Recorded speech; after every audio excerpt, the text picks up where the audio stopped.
But either way, so when we talk about mass murder, mass shootings in particular, but mass murder in general, psychopathy is rarely seen as the motive for a mass murder or a mass shooting. Rarely seen. For example, one might say, well, that doesn't even make any sense. I mean, murderers are probably very often psychopaths or have psychopathic features or those sorts of things. So 20% of all types of murderers, primarily, single and double murderers, but 20% of all murderers are psychopaths. And you know what percent of serial murderers are psychopaths? You probably know this. Take a guess. You want to take a guess? 80.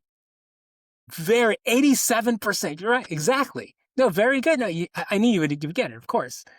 87% of serial killers, plus or minus a couple percent, are psychopaths. So what does that mean? So again, there are lots of contributors. Impulse discontrol is part of all of these things, and certainly common to them. But again, it gets to motive.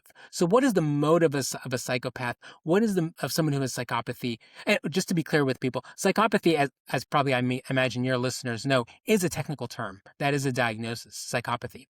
So it's all about motive and why people do something, whether they want to be caught or not. Obviously, serial killers, for the most part, they don't want to be caught and they aren't taking their life, those sorts of things. And then serial killing is a lot different than mass murder.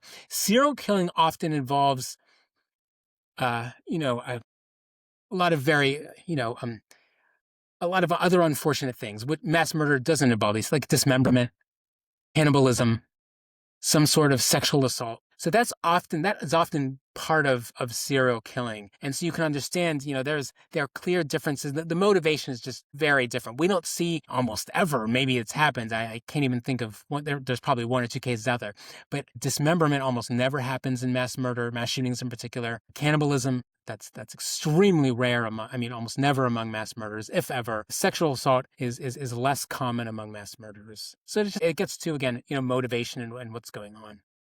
So it seems with serial killers, they say that there's the organized and the disorganized, that some are just in the moment, they murder someone.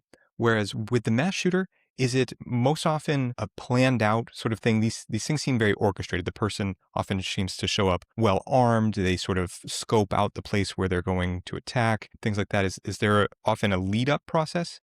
Absolutely. And there is, and maybe this is to what you're referring, there is, again, the technical term is leakage, or this is kind of the manifestation of the preparation or the lead-up process. So just to confirm, yes, there is a lead-up process. And again, speaking about prevention, there's leakage. Somebody often knows that this is going to take place. So whether that means that the person is posting somewhere online about this or a video about this, telling a family member, writing a note about this event, they are planning this. For some reason, they focus obsessively. So all of their aggressive impulses and all of their feelings of being rejected by society and ostracized by society and whatever it is, often in the case of young men, it's feeling ostracized or isolated or rejected by, potential romantic partners and whatnot. All of that, anger and those difficult feelings kind of funnel into or become focused onto, a school or a military base or the government or a group of people. For example, a group of people, for example, in like the synagogue shootings or the church shootings, or when they're racially motivated. So all these feelings are, for some reason, usually quite arbitrarily, just kind of focused on this group. They just blame this group or these people or this organization for something that happens over time. And again, there's leakage again, and then we unfortunately get the event. To go even deeper on these ideas, you can watch my full episode using the link in the description or the box on the screen.